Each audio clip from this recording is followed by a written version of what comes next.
Quero convidar você a abrir a sua Bíblia em Romanos. Eu tinha certeza que hoje eu ia pregar outro texto, irmãos, mas o Espírito Santo mudou isso agora de pouco. Romanos 12, 1 e 2. Você conhece esse texto? Romanos 12, 1 e 2. Diz assim: portanto, irmãos, rogo-lhes pelas misericórdias de Deus que se ofereçam em sacrifício vivo, santo e agradável a Deus. Este é o culto racional de vocês. Não se amoldem ao padrão deste mundo, mas transformem-se pela renovação da sua mente, para que sejam capazes de experimentar e comprovar a boa, agradável e perfeita vontade de Deus. Senhor, colocamos a nossa vida, o nosso coração, os nossos ouvidos, a nossa mente diante da Tua Palavra e pedimos-Te que a Tua Palavra possa nos moldar conforme o Teu querer, para que possamos ser usados de uma forma agradável, boa e perfeita na Tua presença. Essa é a nossa oração em nome de Jesus. Amém. Amém. É muito bom estar com vocês. Ontem à tarde eu fui para Presidente Prudente com alguns irmãos daqui da igreja para ministrar na 27ª Conferência Missionária da IPI Central lá de Presidente Prudente. Fizemos uma viagem rápida ontem à noite e hoje eles ainda estão continuando a conferência, mas nós não ficamos, acabamos voltando agora no final da tarde. Foi um tempo muito gostoso, foi um tempo bom de rever alguns amigos e conhecer outros. Mas algo assim que me chamou muita atenção foi a oportunidade de rever o pastor Flávio Ramos. Não sei quantos de vocês se lembram do Flávio Ramos, que esteve aqui, se não me engano, o ano passado ou o ano retrasado. É um pastor que mora na Tríplice Fronteira, lá em Foz do Iguaçu, e trabalha com o preparo de missionários para evangelizar os povos muçulmanos. E ele trouxe muitas estatísticas, muitos dados e tudo mais. Hoje de manhã, ouvindo o Flávio falar sobre o islamismo, eu fiquei muito tocado com algumas coisas que ele disse sobre a doutrina islâmica. E ele até brincou, ele disse assim: olha, quando você ouve essa mensagem, você quase tem vontade de se converter ao islamismo. Mas uma das coisas que mais mexeram assim na minha mente foi ele fundamentar a crença dos islâmicos e dizer que eles têm uma fé muito bem organizada e muito bem fundamentada. Uma das razões pelas quais uma religião como o islamismo cresce vertiginosamente no mundo é a convicção que cada muçulmano tem sobre os seus princípios de fé, sobre os seus princípios de vida, sobre os seus princípios morais. Foi aí que Deus começou a mexer com a minha cabeça e mudar aquilo que estava no meu coração para trazer hoje à noite palavra para a igreja. Aí eu fiquei pensando, como eu gostaria que nós, cristãos, tivéssemos um senso de convicção tão forte, tão apropriado, tão fundamentado quanto os muçulmanos têm em relação à fé deles. Porque hoje a gente vive numa linha tão limítrofe entre a santidade e a depravação, entre a fé e a incredulidade, entre o correto e o incorreto, entre a verdade e a mentira. Nós vivemos num mundo secularizado e os cristãos que querem viver de uma forma não secularizada, com as coisas que não têm a ver com os princípios de Deus, que a gente fica meio que perdido, e aí as nossas convicções de fé acabam sendo fragilizadas. Eu ouvi uma vez que um dos grandes comandantes generais que comandaram todo o movimento socialista, comunista na Europa, ele um dia foi preso e, por medo da morte, ele, quando foi questionado sobre o que era o comunismo, o que era a visão que eles tinham, ele não quis responder, e ele talvez não quis responder, ou ele não sabia o que responder, com medo da investida contra a sua vida. E aí os historiadores dizem que aquele movimento começou a morrer no dia que um líder que defendia a bandeira deles negligenciou a fé que ele tinha naquele movimento. Um movimento de conceitos, de valores, ele morre a partir da descrença daqueles que defendem essa bandeira. Quando não tem mais quem levantar a bandeira, quando não tem mais pessoas que acreditam naquilo que elas estão defendendo, aquilo se enfraquece, e muito. Nós vivemos numa sociedade de constante transformação. Aliás, a nossa vida é um processo de transformação desde a nossa fecundação no ventre da nossa mãe. Nós estamos numa transformação. Temos transformações físicas, temos transformações intelectuais, temos transformações culturais, temos uma série de transformações sociais e uma série de outras coisas.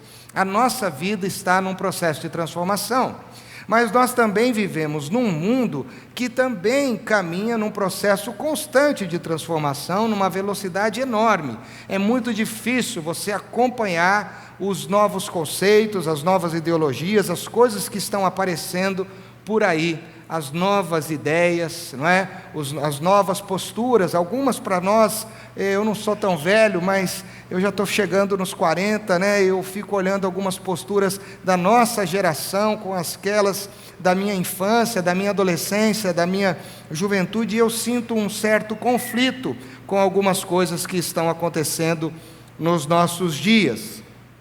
E como as mudanças são muito fortes no mundo, as mudanças são muito fortes em nós, e nós, muitas vezes, por nos sentirmos ameaçados de não sermos aceitos nessa cultura mundana que nós vivemos, nós acabamos titubeando sobre a bandeira que nós estamos levantando, e com isso a nossa fé se enfraquece, e aqueles que têm uma outra fé forte naquilo que eles creem, eles ganham espaço e eles ganham adeptos. Você está comigo? Está conseguindo entender o que eu estou querendo dizer? Então, não é raro você encontrar pessoas hoje em dia que estão abandonando a fé cristã e se convertendo a outros tipos de fé, que encontram mais fundamento, mais coerência, mais convicção do que dentro da própria igreja evangélica. E se tem um problema que nós temos na nossa vida, e eu estava pensando sobre isso, é um problema de convicção. E isso é por causa da nossa mente. A nossa mente, muitas vezes, ela não está bem regulada com a mente de Deus. A carta aos Romanos, queridos, é uma carta formidável. É a primeira carta que o apóstolo Paulo escreve no Novo Testamento. Se a gente pudesse dizer alguma coisa sobre a carta aos Romanos, Karl Barth vai dizer isso, que é o ABC da vida cristã, está aqui. E a grande proposta, numa só frase da carta aos Romanos, é a seguinte: todos nós somos culpados e todos nós necessitamos da salvação por intermédio de Jesus Cristo, que morreu na cruz, derramou seu precioso sangue voluntariamente, de graça, para que nós pudéssemos ser salvos e novamente aceitos à presença do nosso Pai Celestial, que é um Deus santo, lindo e maravilhoso. Então a carta aos Romanos trabalha muito com os conflitos da geração da época de Paulo, de uma sociedade que estava em transformação, de pessoas que estavam em transformação, mas de pessoas que estavam meio que perdidas nas suas posturas, nas suas convicções de fé.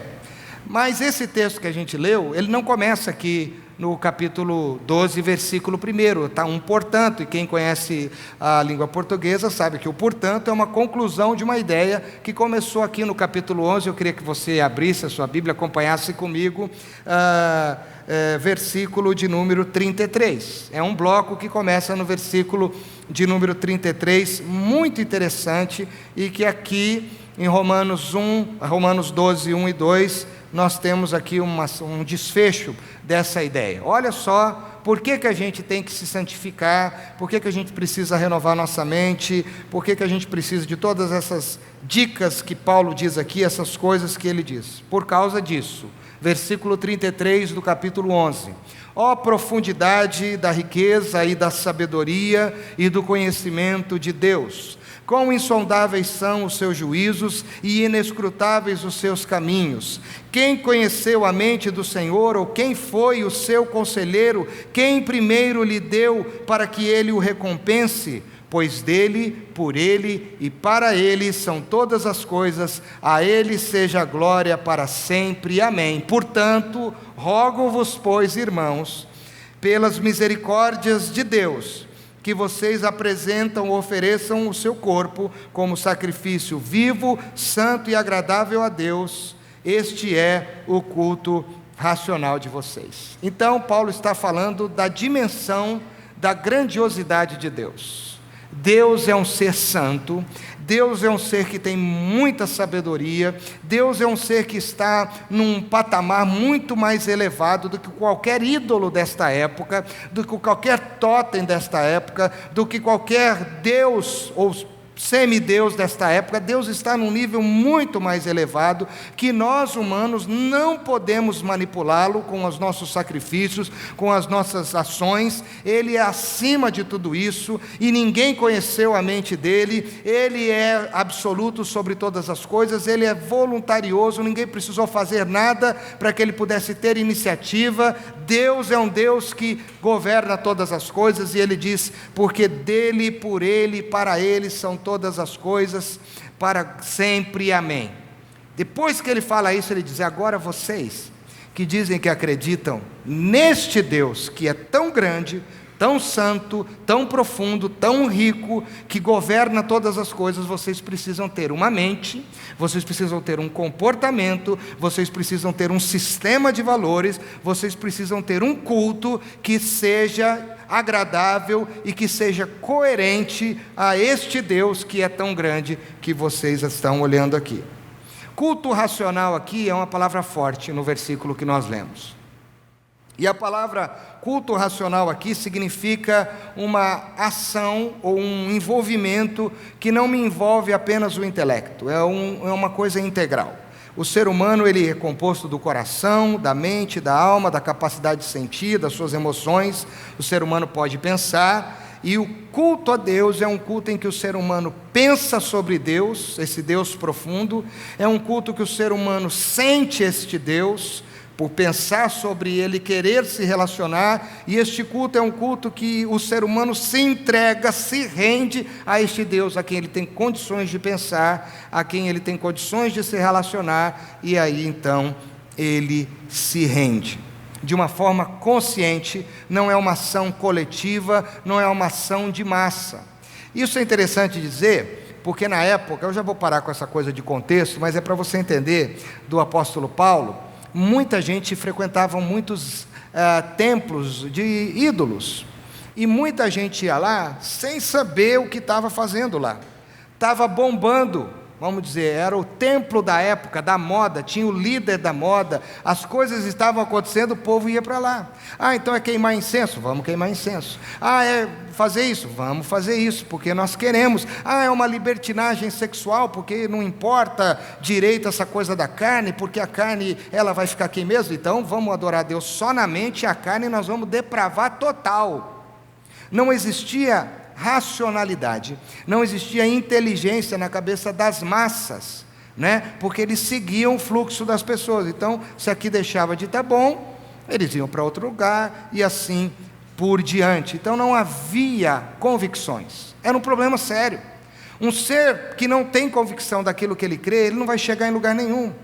Você, por exemplo, precisa ter convicção de que você ama a sua casa, que você ama a sua família, que você ama as pessoas que estão ao seu redor, para você sair daqui hoje e voltar para a sua casa. Que você tem um lar, que você tem um ambiente, que você se sente bem, que você ama. Você tem convicção disso, e você já não pensa mais sobre isso, porque você já pensou tanto sobre isso, que automaticamente isso já entrou no seu subconsciente. Você sabe direitinho o caminho para casa, você sabe direitinho dar um abraço numa pessoa que você ama, dar um beijo, fazer um afago, pensar sobre ela. É isto que Paulo está dizendo. Vocês têm que se envolver de tal forma que a vida de vocês esteja totalmente compreendida com a convicção de vocês, com aquilo que vocês amam. Alguém disse que o ser humano é literalmente aquilo que ele ama. E aí entra uma coisa muito interessante. Você está comigo ainda? Ok? Satanás tem trabalhado no nosso mundo desde a queda do ser humano para que nós nos apaixonemos pelos seus petiscos, vamos dizer assim, pelas suas entradas, né? Então ele cria um sistema saboroso, ele cria um sistema que nos interessa, para que a gente possa querer desfrutar das coisas que ele tem. E hoje nós vivemos essa realidade. Nós falamos que amamos a Deus, nós queremos ter uma vida de acordo com Deus. Eu não estou dizendo que todos aqui que estão aqui fazem isso, mas a grande maioria faz. Mas também nós amamos muitas coisas que não são de Deus, mas que são gostosas, que o próprio inimigo trabalha como um padrão, como um valor, como um sistema, que a gente acaba entrando, e isso se torna um problema quando conflita na nossa convicção de fé sobre pureza, santidade e seguir a palavra de Deus. Mundo aqui não é a palavra mundo. A palavra aqui no grego é aion. E a palavra aion significa seguir um padrão, um sistema. Então ele diz: não sigam o sistema, o padrão de sistemas que a sua sociedade desta época está vivendo. Como está o mundo nos nossos dias, queridos? O mundo está de pernas para o ar. Cada um está indo para um lado. Como estão os...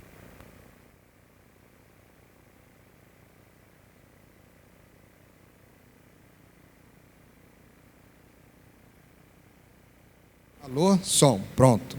Os evangélicos da nossa época também estão um tanto quanto perdidos. Eles não conseguem mais defender as suas bandeiras e as suas convicções. Eles estão desesperados, eles estão indo para as igrejas muitas vezes para pegar uma migalha de Deus. Eles querem uma bênção, eles querem uma resposta de oração, eles querem alguma coisa palpável para pagar suas dívidas, para curar uma enfermidade na família, para trazer uma restauração dentro do casamento, para trazer uma sensação de paz, porque as pessoas estão estressadas, as pessoas estão deprimidas, as pessoas estão assim, e acabam tendo um relacionamento com Deus muito superficial.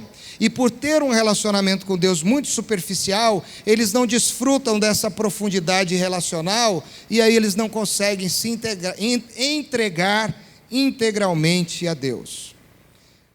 Nesta época, havia pessoas que decidiram não seguir os padrões de Deus. Havia pessoas que decidiram não ter os seus pensamentos de acordo com aquilo que Deus queria, porque eles gostavam das coisas que estavam do lado de fora dos padrões de Deus. Eles queriam seguir os outros padrões. Hoje a gente vive uma linha meio que dúbia, né? A gente está com o pé nas coisas de Deus enquanto nos interessa, e a gente está com o pé nas coisas que não são de Deus também quando não nos interessa. Mas, queridos, hoje Deus quer falar conosco sobre nós podemos transformar a nossa mente e a nossa vida. E aonde começa o caminho da transformação na vida de um indivíduo? Talvez você fale assim: o pastor falou lá deles, mas eu não me encaixo. Agora você vai começar a se encaixar. O caminho de transformação começa na vida de um ser humano exatamente no lugar onde ele se desviou. Não existe caminho de volta sem ter tido antes um caminho de ida. Você teve que entrar nessa estrada, você teve que se perder nela, você teve que chegar ao fim dela para você poder voltar. E hoje em dia, nós precisamos trabalhar na nossa vida exatamente o ponto central em que o nosso padrão, a nossa mente, a nossa ética, o nosso sistema de valores estão destoando dos valores de Deus. Talvez não sejam muitas coisas, mas existe um lugar na nossa trajetória com Deus que as coisas talvez não estejam batendo. E Deus quer que neste ponto nós tenhamos uma mudança. Por isso que na nossa época é tão difícil se arrepender, por exemplo. Porque dizer que está arrependido é fácil. Agora, viver na dimensão de uma pessoa que se arrependeu é difícil. Pedir desculpa é uma coisa muito fácil, mas viver a dimensão desse pedido de desculpa, de perdão, é difícil. As pessoas estão endurecidas, as pessoas estão com seu coração duro, elas querem que os outros as procurem, elas querem que as pessoas se reconciliem com elas querem que as pessoas peçam desculpa para elas, que elas reconheçam os seus erros, mas as pessoas já não querem mais fazer isso.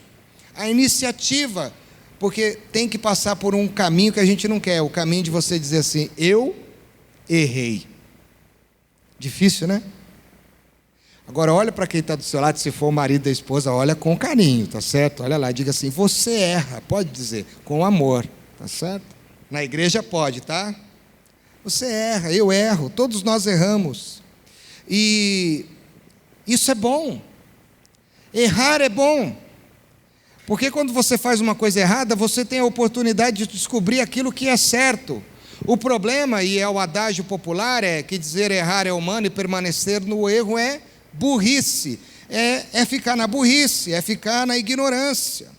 Deus quer transformar a nossa mente. A palavra de Deus, ela opera na nossa vida não para nos bitolar. A palavra de Deus nos trabalha na nossa vida para abrir a nossa mente para as coisas de Deus. Então, a primeira coisa que você precisa aprender é descobrir qual é o sistema do mal que trabalha na sua mente, que faz você não prestar um culto santo, racional, vivo, agradável a Deus. Em que área da minha mente, do meu coração, eu tenho que ser trabalhado para que a minha vida, de fato, seja uma vida na dimensão de santidade e de adoração a Deus. Esse é o grande desafio. Esse é o nosso grande desafio. O apóstolo Paulo vai dizer lá em Efésios, capítulo 6, versículo 12, sobre a nossa luta contra as autoridades e os poderes deste mundo tenebroso. Porque o inimigo, ele quer confundir a sua mente. Ele quer confundir a sua cabeça. Ele quer te deixar em crise. Toda tentação tem um ponto: crise de identidade. Toda tentação trabalha, se você é filho de Deus, então fala isso. Se vocês querem ser iguais a Deus, vocês comem. Vocês estão achando que Deus deu poder, mas vocês não têm todo o poder. Então, se vocês querem alguma coisa, Deus não está dando, vocês precisam ser mais valorizados na identidade. É uma crise identitária. Então, toda pessoa que se sente inferior, ou toda pessoa que não sabe bem ao certo qual é a sua identidade em Cristo, essa pessoa está nas mãos do inimigo para ser presa fácil e cair na lábia dele. Por isso que Jesus, quando foi confrontado, ao contrário de Adão e Eva, e é uma contraposição aí, de Gênesis 3 e o texto de Mateus, ele foi firme nas suas respostas. E aonde as suas respostas estavam balizadas? Na palavra. Mas ele estava com a Bíblia na mão lá? Não estava, ele estava no deserto. Aonde a palavra estava? Na mente, no coração. Porque ele trabalhou esse processo na vida dele e ele tinha convicções claras e puras daquilo que ele cria. Meu irmão, deixa eu fazer uma pergunta. Se alguém perguntasse hoje a razão pela qual você crê em Cristo e não crê em outra divindade, qual seria a sua resposta? Se um muçulmano viesse nos perguntar hoje: eu creio em Jesus porque ele morreu na cruz para me salvar. Ele vai dizer: e daí? O que mais? Qual é a sua convicção? Colossenses capítulo 1, versículos 13 e 14 diz assim: pois ele nos resgatou do domínio das trevas e nos transportou para o reino do seu Filho amado, em quem nós temos a redenção, a saber, o perdão dos nossos pecados. Então, quando Deus nos restaura do mal, Ele nos restaura também na identidade. Antes vocês não eram povo, agora vocês são povo. Antes vocês não eram filhos, agora vocês são filhos e co-herdeiros em Cristo. Então, Deus restaura a nossa identidade de filho de Deus. De filho de Deus. É uma mentira que todo mundo é filho de Deus. Só é filho de Deus quem foi redimido pelo processo de Deus, quem passou pelo moedor de Deus. E para chegar no moedor de Deus, precisa ter um trabalho na mente para dizer para Deus: eu errei. porque sem arrependimento não há remissão de pecados. E nós vivemos numa cultura onde as pessoas não querem mais se arrepender, porque arrepender dá muito trabalho. Elas preferem abandonar, elas preferem passar um pano, como é que fala? Uma pedra sobre o assunto, elas preferem, vamos esquecer isso, mas elas não têm a capacidade de dizer, eu estou errado, eu errei, eu falei com você, e eu tenho consciência clara do meu erro. Isso dói até, parece, né? Mas é uma verdade.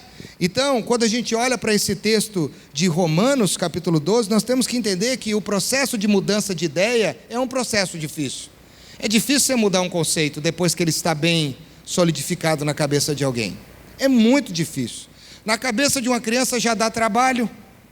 Os meus filhos são pequenos, mas o Mateus questiona um monte a mim. O Arthur também. Eu estava lá na casa de uma pessoa, o menininho tinha 9 anos, ele também questionava, perguntava as coisas para o papai dele, muitas coisas.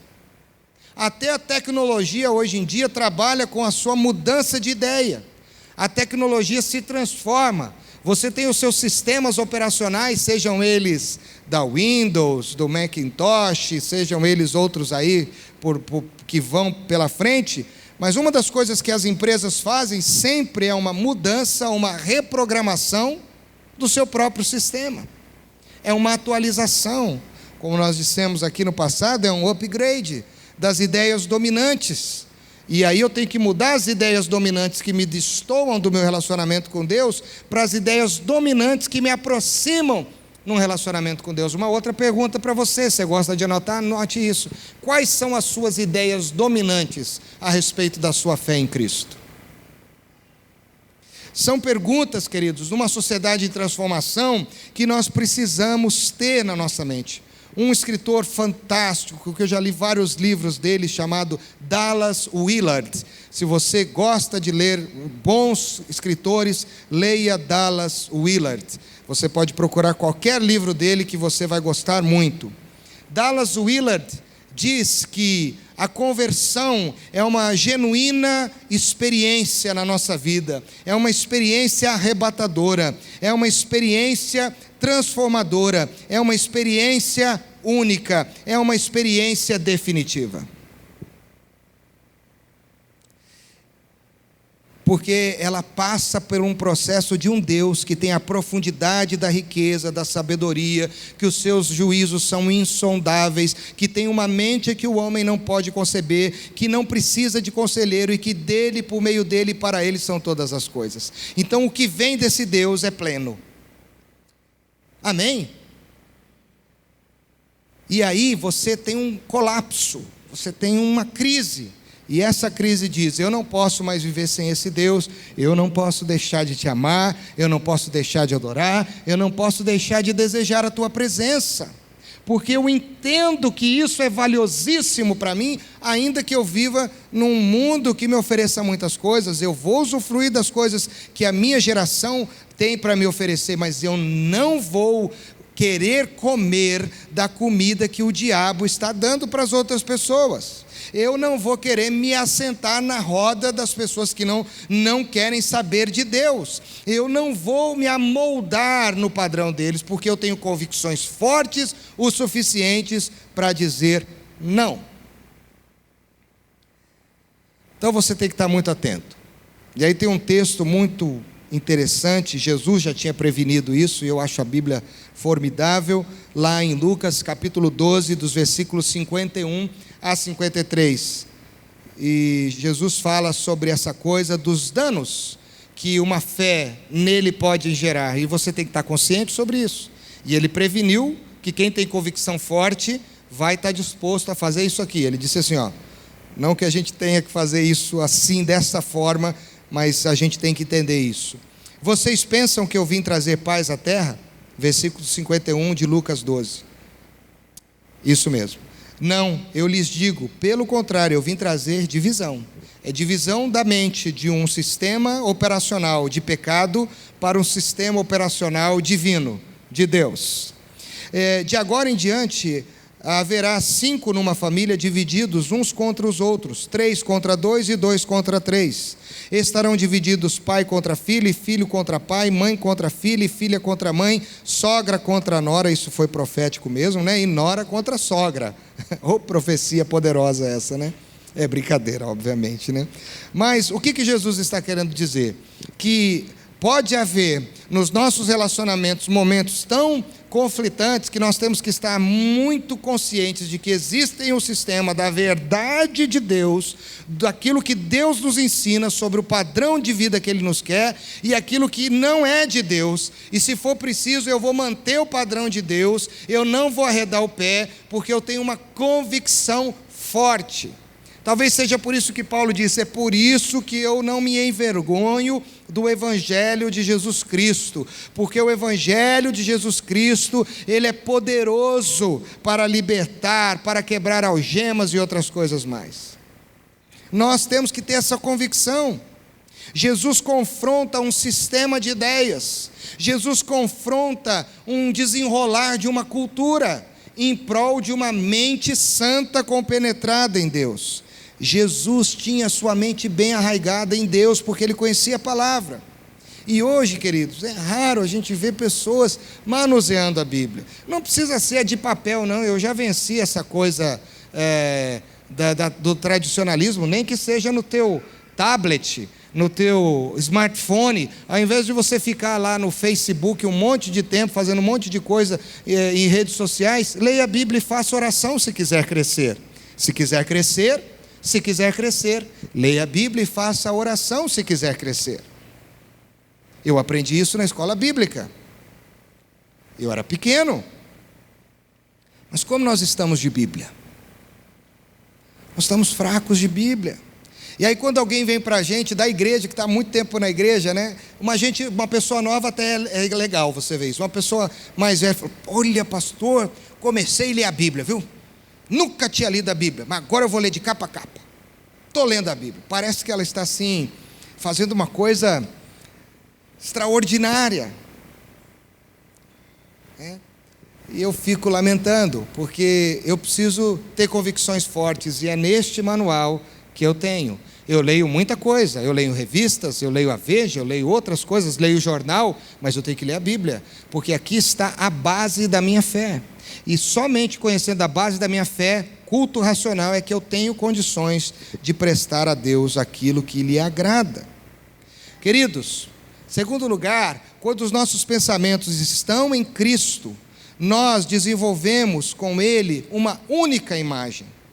Quem se relaciona com Cristo só tem uma imagem. Não é uma imagem, não é estátua não, tá? É uma imagem. A imagem de alguém que se relaciona com Cristo de verdade é a imagem da cruz. Porque quando ele lembra de Cristo, ele lembra da cruz. Ele lembra que foi na cruz que Cristo morreu por ele, sendo ele inocente. Ele lembra que Cristo carregou, apesar da cruz, até o monte do Calvário, sangrando, sofrendo, gemendo por amor a ele. Ele lembra que foi na cruz que os pecados dele foram aplacados pela graça e misericórdia de Deus. E quando ele lembra da cruz, ele lembra uma outra coisa. Ele lembra que ele também tem que ir para a cruz. Porque quem quiser vir após mim, negue-se a si mesmo, tome a sua cruz e siga-me. Sabe qual é o problema e a mentira de Satanás da nossa geração e que está sendo pregada por muitos pregadores por aí, infelizmente? Um cristianismo sem cruz. Uma vida com Deus sem sofrimento. Uma utopia vivencial com Deus. Você não pode ter problema, você é dizimista, que é isso? Eu já escutei isso. Não aqui no Paraná, tá bem? Quando eu era pastor lá no estado de São Paulo. Eu escutei isso: pastor, estou passando por uma crise terrível, uma dificuldade. Olha, pastor, eu sou dizimista, eu dou meu dízimo regularmente. Tipo assim: ô pastor, está vendo o que Deus está fazendo comigo? Eu pago o carnezinho todo mês para ele, e eu estou passando por essa luta. Não é justo, né, pastor? Vocês estão entendendo ou não? Pastor, eu vou na igreja e na minha casa tem problema, meus filhos, os meus irmãos, e problemas na minha empresa e assim por diante. Queridos, na cruz, tudo isso está vencido. Todos os problemas que qualquer ser humano possa ter, a cruz já venceu. Problemas que nós conhecemos e problemas que nós não conhecemos. Não há nada que a cruz de Cristo não possa restaurar. Eu creio nisso. Se você crê, diga amém. Então, os seguidores de Cristo, quando eles acordam pela manhã, a primeira imagem que eles têm que ter do dia não é de uma onça, não é? Não sei de outros animais aí da flora, da fauna brasileira nas notas de dinheiro. Você tem que ter a imagem da cruz. Hoje é o dia que eu levanto da cama, ponho a cruz nas costas e eu vou viver para Cristo. E quando alguma coisa me fizer desviar do caminho de Deus, eu vou lembrar da cruz e eu vou olhar para ela e eu vou pensar na mensagem dela. Quando o inimigo tira a cruz do cristão, ele começa a derrotar os propósitos de Deus na vida do cristão. E nós estamos vivendo numa ameaça iminente de uma descrucificação da nossa geração. Uma vida com Deus muito fácil, muito rasa, muito supérflua. Então, quando eu li esse texto hoje, eu falei, meu Deus, e ouvindo o pastor Flávio pela manhã, falando sobre as convicções dos muçulmanos, que dizem que daqui 25 anos eles vão ser, a Inglaterra, a Europa toda será muçulmana. Eu fiquei pensando, meu Deus, aonde está a convicção daquele povo que saiu do Egito, que não tinha escritura, que não sabia escrever muitas vezes, mas que tinha uma convicção de fé, que quando se assentavam à mesa, falavam das suas histórias para os seus filhos. Quando se sentavam à mesa, relembravam dos fatos poderosos de Deus e agradeciam. Quando eles tinham uma dádiva, eles paravam, eles sacrificavam o melhor deles para Deus, e ali eles erguiam um altar memorial para dizer, aqui Deus nos abençoou. Aquele povo que quando ia para a colheita, pegava as suas melhores os seus melhores produtos da colheita e oferecia para Deus as suas primícias. Aquele povo que sempre apresentou o melhor para Deus, aquele povo que não se rendeu, e graças àquele povo nós estamos aqui hoje, porque eles perseveraram em fé. Aonde estão? E aí eu fico me perguntando, o que vai ser das nossas gerações futuras, se os cristãos da nossa época estão titubeando no secularismo, na mentalidade do mundo, e eles estão se desconvertendo das convicções, das bases do seu cristianismo. Por isso, meu irmão, você tem que lembrar das seis orientações desses 2 versículos. Primeira coisa, você precisa se apresentar como um sacrifício vivo a Deus. Sacrifício é colocar-se diante de Deus como uma oferta e dizer, Senhor, hoje eu quero ser uma oferta viva para Ti. Tudo que eu quero fazer hoje, tudo que eu quero falar, tudo que eu quero pensar, eu quero ofertar a Ti. Será que hoje a gente tem condições de pensar isso? Com as nossas mágoas, com os nossos ressentimentos, com as nossas murmurações? Será que algumas conversas que nós tivemos esta semana podem servir de oferta para Deus? Deus, eu também quero santificar o meu corpo. Eu quero santificar os meus olhos, eu quero santificar os meus ouvidos, eu quero santificar minha boca, as minhas mãos. Nós vivemos numa época onde tudo é muito palpável, numa sociedade muito erotizada, onde a pornografia cresce vertiginosamente, onde as pessoas estão cada vez mais impuras. Foi feita uma estatística há um tempo atrás de que de cada 100 jovens evangélicos que namoram, 95% desses jovens têm relações sexuais antes do casamento. Só 5% conseguem se manter puros até o altar. Ainda sofrendo bullying dos próprios amigos, às vezes, da igreja. Você precisa ser agradável a Deus, meu irmão. Seja agradável. Seja agradável a Deus. Palavra que o Isaías gosta, né, Isaías? Agradável, né? Cirurgia agradável. Seja agradável. É gostoso você estar com uma pessoa agradável.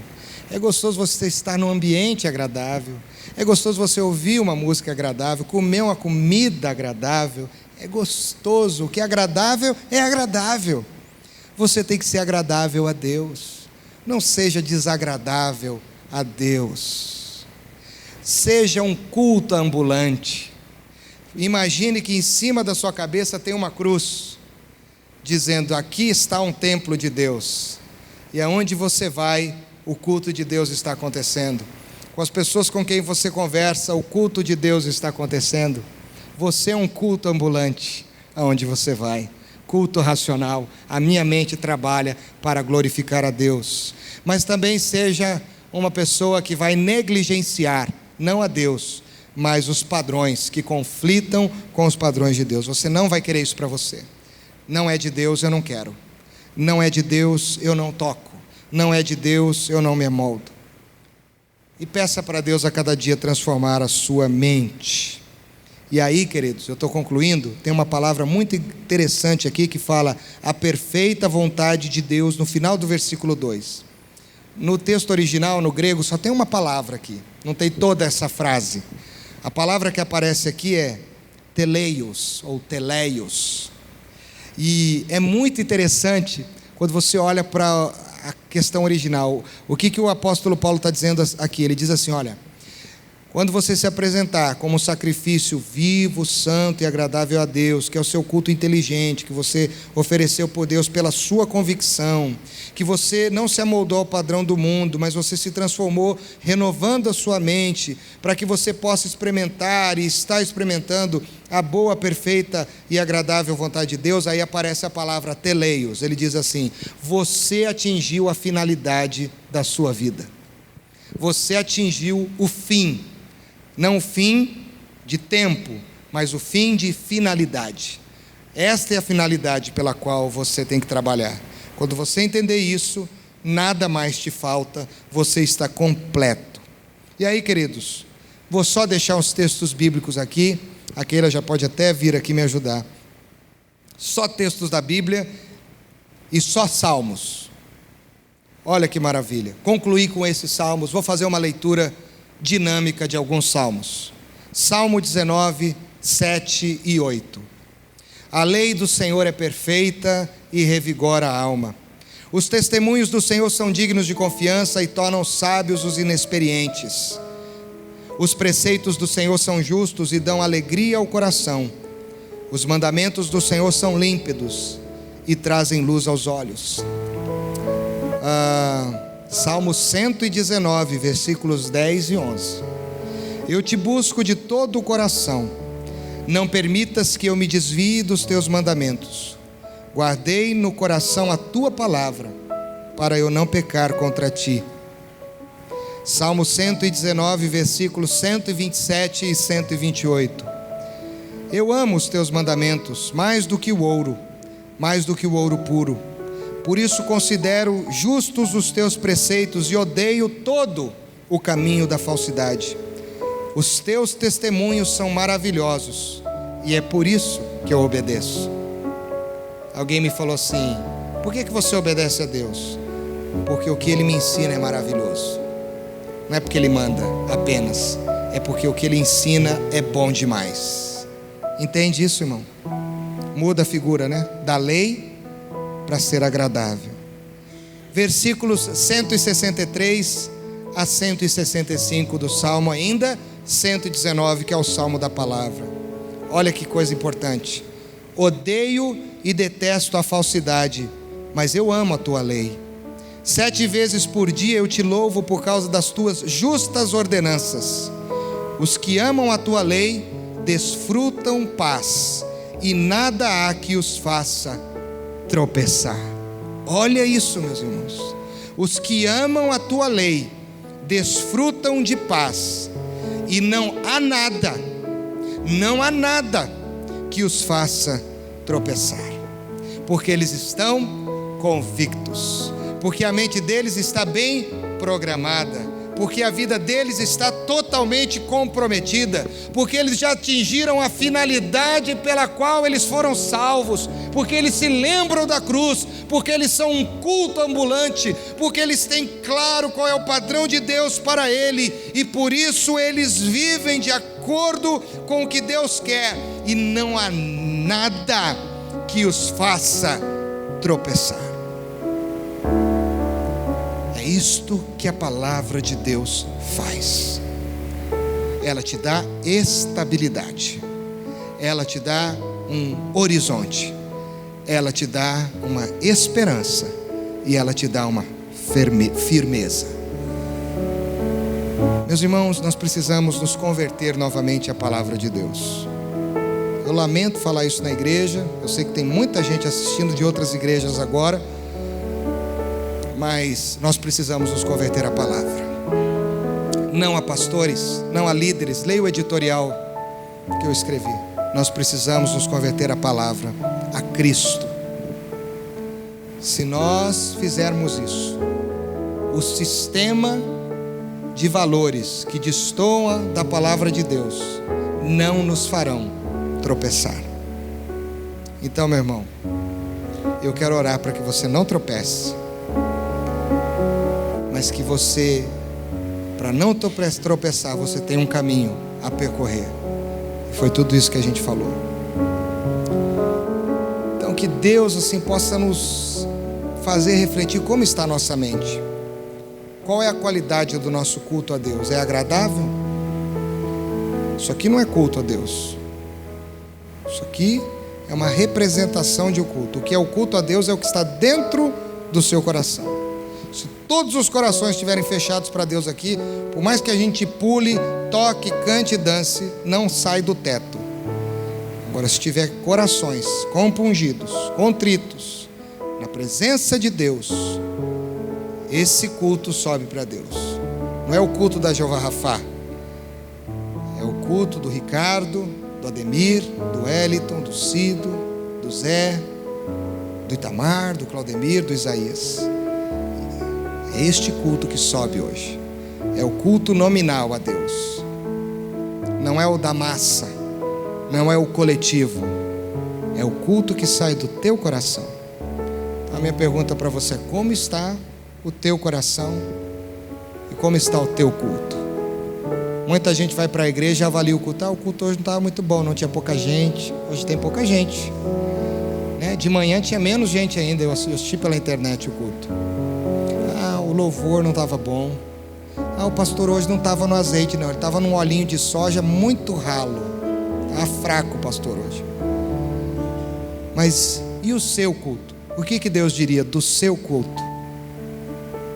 O que Deus diria? Ó profundidade da riqueza, quão insondáveis são os teus caminhos. Quem conheceu a mente do Senhor? Vamos orar. Vamos orar. Pai, em nome de Jesus, colocamos a nossa vida na Tua presença e pedimos-Te que a Tua palavra se solidifique no âmago do nosso ser, para que nós tenhamos convicções fortes. Quanta gente, Senhor, perdida, manipulada pelo diabo, está se levantando na nossa cidade, levantando as suas convicções veementemente, firmemente. Quantas pessoas estão erguendo as suas bandeiras e não estão titubeando quando lhes são perguntadas a respeito da causa da fé delas. Isso não tem a ver só com a parte espiritual, isso tem a ver com a parte moral, porque vivemos um conflito de moralidades. Isso tem a ver com a parte social, vivemos um conflito social. Isso tem a ver com tudo que envolve o ser humano, Senhor. Ó Deus, tem misericórdia da Tua igreja. Eu estou orando pela igreja de Jesus Cristo em Maringá, Senhor. A começar desta comunidade que eu pastoreio, Senhor. Que estes irmãos aqui estejam convictos. Que estes irmãos aqui sejam cultos ambulantes. Que estes irmãos aqui sejam agradáveis a Ti. Que estes irmãos aqui tenham uma capacidade de olhar para a cruz e se arrependerem e lembrarem de tudo aquilo que ela significa e de tudo aquilo que ela é capaz de fazer. Ó Deus, faz uma obra no nosso coração, faz uma obra na nossa mente, porque a tua palavra diz que aquele que guarda a tua lei, ele não tropeça, ele não cai, ele vive em paz. Se tem gente aqui tropeçando, se tem gente aqui com falta de paz, Senhor, é porque está havendo algum problema dela contigo e com a tua palavra. Então agora, em nome de Jesus, restaura este coração, restaura a nossa vida, restaura a nossa fé. Nos ajude, Senhor. Nós não queremos perder, nós precisamos atacar. Quem está no ataque somos nós, e quem está na defesa é o diabo. Mas muitos de nós estamos achando que quem está fugindo somos nós, e quem está no ataque é ele. Somos nós quem saqueamos o inferno, Senhor. Somos nós que entramos nas portas do inferno e tiramos as vidas perdidas de lá. Nos ajude a compreender isso, Senhor, com as convicções firmes que o Evangelho de Jesus Cristo nos ensina. E é no nome dele, é por meio dele e é para ele que nós oramos. Vamos receber a bênção e vamos ter uma semana abençoada. Que a graça do nosso Senhor e Salvador Jesus, que o amor de Deus, o nosso Pai, e que o consolo do Espírito Santo estejam sobre todos nós, hoje e sempre. Amém e amém.